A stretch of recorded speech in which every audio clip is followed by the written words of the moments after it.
Selamat malam teman-teman yang berbahagia, saudaraku yang berbahagia. Pada malam ini di Hotel Menara Peninsula Jakarta, tepatnya di di Selipi, Jakarta Barat, sedang berlangsung acara penutupan beserta penyusunan RTL, program organisasi penggerak POP IGI. Dan malam ini kita sama-sama menyaksikan betapa indahnya perbedaan dari berbagai daerah pada malam ini menggunakan pakaian adat masing-masing. Indonesia itu memang kaya, perbedaan itu memang indah, patut kita lestarikan, kita jaga dan rawat sebagai pemersatu sesuai dengan kebinekaan Tunggal Ika.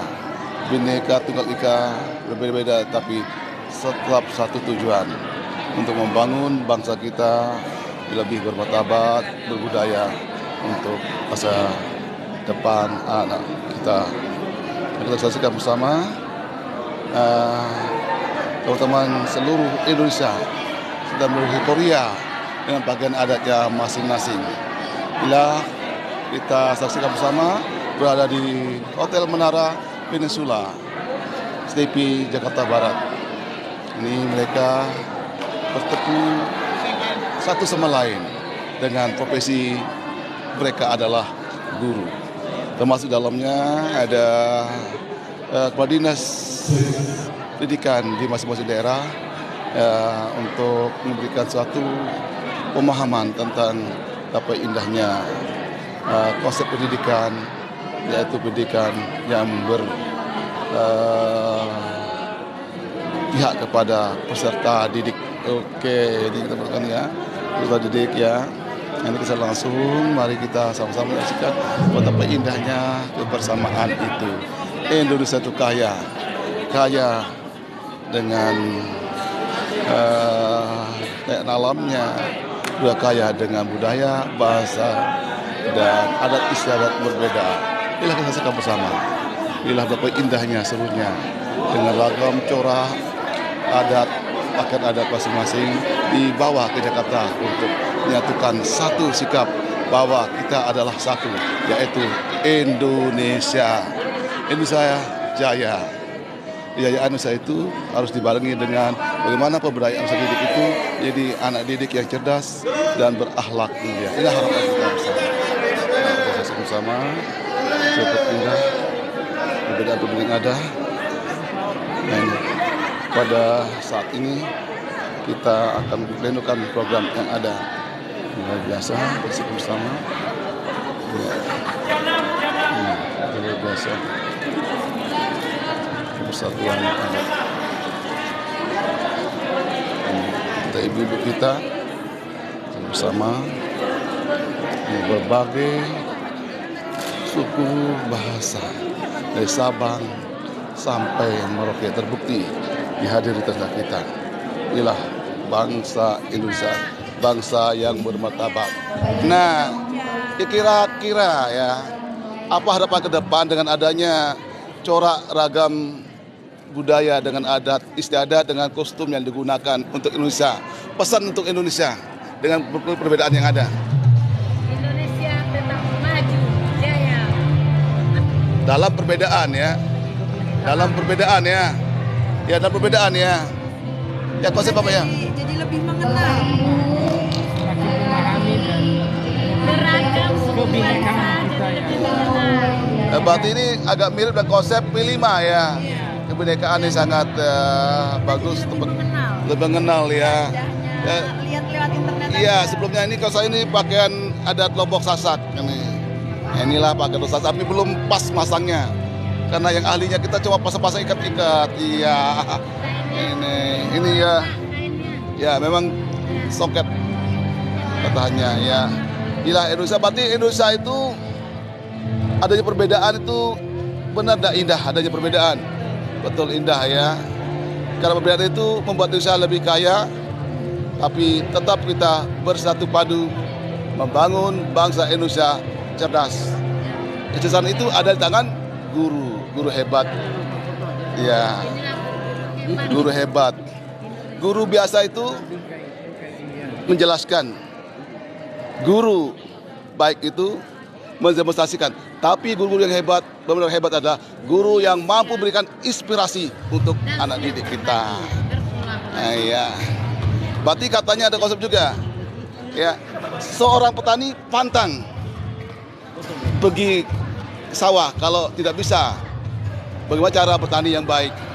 Seorang nelayan pantang melaut kalau tidak bisa. Bagaimana cara menangkap ikan yang baik? Seorang guru pantang mengajar kalau belum belajar. ya, konsep-konsep inilah yang perlu kita terapkan sehingga kita menjadi guru cerdas. Jangan salahkan anak didik ya. Menyalahkan anak didik itu salah. Yang salah adalah kita. Ya, ya inilah kita hasil bersama. Dan Jogja Bu ya. Ya dari Jogja kita berbiasa secara langsung. Ya secara langsung semoga kita ini ada inspirasi bahwa guru itu juga bisa berbuat yang terbaik kan. Bukan guru mengajar tapi bisa menjaga merawat tradisi dan budaya lokal. Konsep P5 itu perlu diimplementasikan. Baik Bu, terima kasih atas apa yang disampaikan tadi. Semoga nanti dengar oleh seluruh Indonesia bahkan dunia tentang guru itu bisa berbuat. Ya bisa berbuat seperti ini. Ya jangan kita kan guru itu cuma ngajarkan siswa pakai adat, kita tidak bisa. Saya juga tidak bisa, tapi paksakan pasal iya. Iya. Lebih baik kita hasilkan vaksin. Nah ini. Nah dari Manado ya. Nah dari Manado kira-kira ya. Di dalam konsep ya. Konsep pendidikan kita dengan diperkuat dengan adanya penyusunan RTL dalam program prestasi penggerak. Kira-kira apa yang kita harapkan? Ya kita harapkan untuk ke depan dan berdampak kepada peserta didik kita. Kalau kegiatan rencana tindak lanjut POP yang dilakukan oleh Ikatan Guru Indonesia itu sangat luar biasa. Ya. Jadi pasti pada peningkatan kompetensi guru dan kepala sekolah dan para peserta didik yang ada di sekolah kita masing-masing. Iya. Jadi dalam kegiatan dari hari kemarin satu hari ini sangat luar biasa motivasi daripada seluruh organisasi dalam hal ini guru Indonesia yang sudah memberi inspirasi bagi guru sekolah yang ada di Indonesia sehingga ketika kami pulang dari tempat ini kami melakukan perubahan yang luar biasa berdasarkan program organisasi penggerak. Iya, baik. Apakah di dalam menjalankan tugas sebagai guru ya, apakah kita semata-mata target ingin pencapaian target pengetahuan, kompetensi? Harus dikejar itu apakah ada target yang lain? Kalau untuk Kota Manado, target kami ke depan selain untuk wawasan pengetahuan yang paling nomor satu adalah pembentukan karakter peserta didik. Jadi ketika kita membentuk karakter para peserta didik, maka peningkatan mutu pendidikan yang ada di Kota Manado khususnya pada umumnya di seluruh Indonesia akan ada perubahan yang luar biasa. Karena ketika kita membentuk karakter para peserta didik, maka wawasan pengetahuan dan keterampilan itu akan mengalir seperti air. Ya. Nah, setuju juga ini ada suatu kalimat ya. Negara kita, negara Indonesia ini tidak kekurangan orang pintar, tapi kekurangan orang jujur atau orang berkarakter. Setuju enggak? Betul ya. Sangat betul, karena saat ini program kurikulum yang paling nomor satu adalah pembentukan karakter. Ya, betul. Oleh karena itu apa yang terjadi di belakang kita yang sudah berlalu itu kita hilangkan semua. Sekarang ini kita tingkatkan untuk membentuk Indonesia maju ke depan, yaitu datangnya dari generasi emas abad 21. Mereka itu adalah anak didik kita. Oleh karena itu, mari kita guru Indonesia, kepala sekolah Indonesia, mari kita berkolaborasi untuk mengembangkan pendidikan yang ada demi generasi emas abad 21 untuk Indonesia maju. Berarti kalau kita bicara generasi abad 21, kita bicara tentang 4C. Iya. Pertama, critical thinking. Critical thinking dulu. C1 critical thinking, berarti diajak berpikir kritis. Kedua, communication. Ketiga, collaboration dan 4 kreatif. Memang sangat penting. Tapi setuju tidak di dalam sistem pendidikan itu kekerasan terpana itu Tadi semua itu tidak boleh Harus dihilangkan Kita ya. harus mampu mempengaruhi dan mengedukasi Ya. guru-guru kita agar supaya dalam mereka mengembangkan peserta didik tidak harus dengan kekerasan, Ya. tapi dengan menghadapi. Ya, artinya kita harus mengubah paradigma baru dari guru mengajar menjadi guru sebagai sahabat anak, Iya, guru sebagai pengayom, pengayom, ya, pelindung anak, ya itu bagus. menjadi inspirator. Nah, kalau seperti ini yang ada guru hebat di Indonesia seperti ini, insya Allah tidak ada kekerasan karena semua kekerasan itu bermula dari guru itu sendiri. Berikan contoh ya. Kota Manado sedang dikembangkan keterampilan akan 21 kepada guru dan peserta didik yaitu kritis, kreatif, inovatif, Iya. kreatif dan kolaboratif. Iya, lepas dari kekerasan dan merendahkan martabat anak. Harus kita angkat. Iya. Satu konsepnya kepentingan terbaik bagi anak. Itulah pendidikan kita yang betul-betul ya Bu. Bu Kadis ya. Iya Bu Kadisnya ini dari Mana Manado. Bu Kadis? Oh, iya. Kepala sekolah. Kepala sekolah. Nah, sebagai kepala sekolah. Kepala sekolah di mana Bu? Ini tuh Bu Kadis sih. Oh, Bu Kadis. Bukan kepala sekolah SMP. Kami Pak kepala sekolah SD yang Oh, iya. Kota Manado yang masuk pada POP. Kopi. Iya.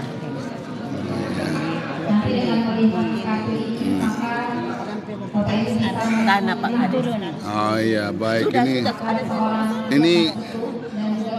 ini ada gender berarti Manado gender ya. Ah ya baik, ini Pak Kadis ya, Kadis dari Manado ya Pak ya, bisa sedikit wawancara ya. Nah upaya OPEK ini ya baik, kita langsung Pak ya.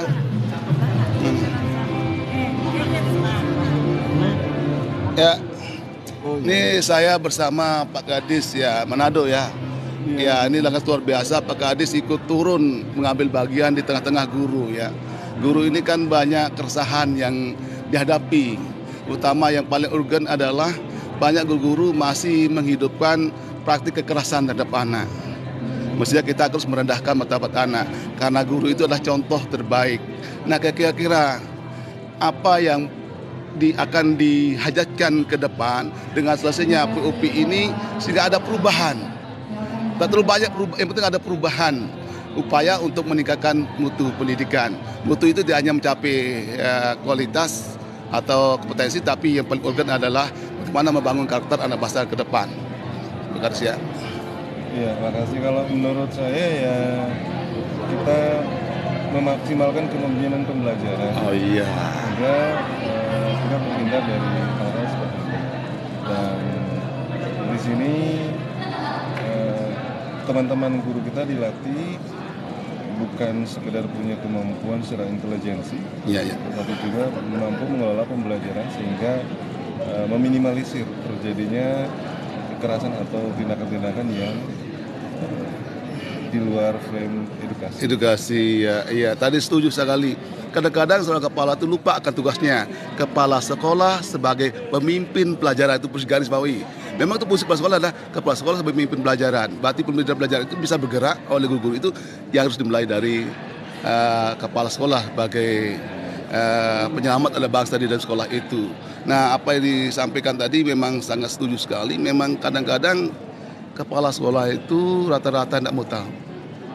Nah, fungsinya sebagai pemimpin pembelajaran itu sangat jarang digunakan. Sehingga guru-guru yang ada itu ya semaunya. Ya, karena lihat guru kepala sekolah ini telah datang, hanya ikut seperti itu. Nah, kira-kira tindakan Pak Kadis ketika menghadapi ya ada seorang guru ya. Seorang guru itu jarang masuk, terus merokok di tengah-tengah. Terus tadi pada kita itu kan satuan pendidikan itu harus menciptakan satuan pendidikan ramah anak. Kedua, pendidikan itu harus kita ajarkan tentang pendidikan anti korupsi. Dalam pendidikan anti korupsi ada 9 nilai. Satu disiplin itu. Disiplin kuncinya ada berani, jujur, bertanggung jawab, kerja keras, adil, sederhana, mandiri. Ada 9 nilai-nilai itu yang harus dibangun.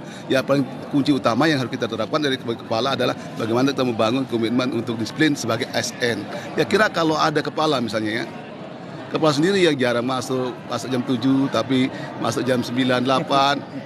Ini kira-kira apa BKADIS itu tindakan-tindakan hari yang harus preventifnya ya, bukan? Memang ya, hal seperti ini bisa saja ya. Ya bisa ya. Berarti tidak ada, itu bisa saja. Tetapi kami, kalau saya secara pribadi, saya memaksimalkan monitoring dari bidang pembinaan. Iya. Saya setiap minggu itu ada rapat evaluasi. Oh itu luar biasa ya. Kepala-kepala bidang itu termasuk mengidentifikasi kemungkinan permasalahan seperti itu. Oh iya. Nah, kalau sudah ada seperti itu, saya akan meminta bukti pembinaan dari bidang. Oh betul. Bidang, dari TK, PAUD, SD. Dari sana kita coba carikan solusi bersama kalau ada kondisi seperti itu di lapangan. Nah. Tapi harapan kami juga seperti sekarang kan kebetulan mau masuk PPDB ya. Iya Itu dimaksimalkan dalam masa pengenalan lingkungan sekolah. Ya itu macam ya MOS ya. Masuk pendidikan anti korupsi, penekanan pada nilai-nilai karakter. Ya. Dan termasuk kalau di sekolah-sekolah, kalau di sorry minta maaf, kalau di Manado itu kita memaksimalkan yang program pemerintah, kita memaksimalkan yang namanya gelar karya. Di sana Iya, gelar karya ya. ada salah satunya penguatan profil pelajar Pancasila. Termasuk penguatan kearifan lokal ya di situ. Iya. Ya itu. Jadi mencoba menggali nilai-nilai kearifan lokal itu, kemudian bagaimana itu kita kaitkan dengan nilai Pancasila secara keseluruhan. Diharapkan dari pihak sekolah, khususnya kepala sekolah, mampu juga memfasilitasi supaya jika ada guru yang punya misalnya kurang disiplin atau kurang bertanggung jawab dalam pelaksanaan tugas dan tanggung jawabnya, saya juga meminta bukti dari. Oh iya betul, bukti ya. Tapi kadang-kadang Pak Kadis ya, kadang-kadang ya ada seorang kepala, ada gurunya terlambat, negur di tempatnya, tidak memanggil pembinaan, dicatat nanti satu waktu dipanggil ke ruangan. Baik temukan di lapangan, pas laporan marah-marah di tempat umum. Lebih lagi ada anak di situ. Nah, kalau datang berarti ada di Manado itu, tidak ada ya. Kami juga mengingatkan hal-hal seperti itu. Bahwasanya ketika mau menegur guru itu juga sebaiknya melihat situasi dan kondisi. Oh iya betul. Sebaiknya itu dipanggil di ruangan. Oh iya. Nah ini betul. Itu yang kita ingin sangat gitu kan. Karena kita manusia kan. Yang sampai kita merendahkan martabat guru, merendahkan martabat anak di tempat umum itu. Bisa efeknya bisa dua. Bisa memang dia kapok dan tidak buat lagi, tapi bisa juga malah karena dia mau membela diri atau itu malah berontak. Oh iya. Berarti kuncinya pembinaan Pak Kadis ya, pembinaan ya. Terima kasih Pak Kadis ya, semoga sukses selalu. Bisa ini guru-guru hebat kita yang datang ke sini bisa memberikan inspirasi untuk guru-guru yang lain ya. Terima kasih ya, saya Pak Lele, terima kasih ya. Sukses selalu untuk Pak Kadis ya. Demikian wawancara kami dengan Pak Kadis Manado ya. Yang mengedepankan pembinaan yang paling utama. Ya, kita saksikan bersama. Ini acara penutupan. Berikut susunan acara pada kegiatan malam ini. Yang pertama ada pembukaan. Baik penonton dimanapun berada, demikian wawancara kami dengan beberapa kadis yang ada di kegiatan ini. Semoga kegiatan ini bisa berdampak setelah pulang ke daerah masing-masing untuk majukan pendidikan di Indonesia. Terima kasih saudaraku dimanapun berada, sukses selalu untuk kita. Saya Halis Begono melaporkan dari Hotel Menara Peninsula Jakarta Barat.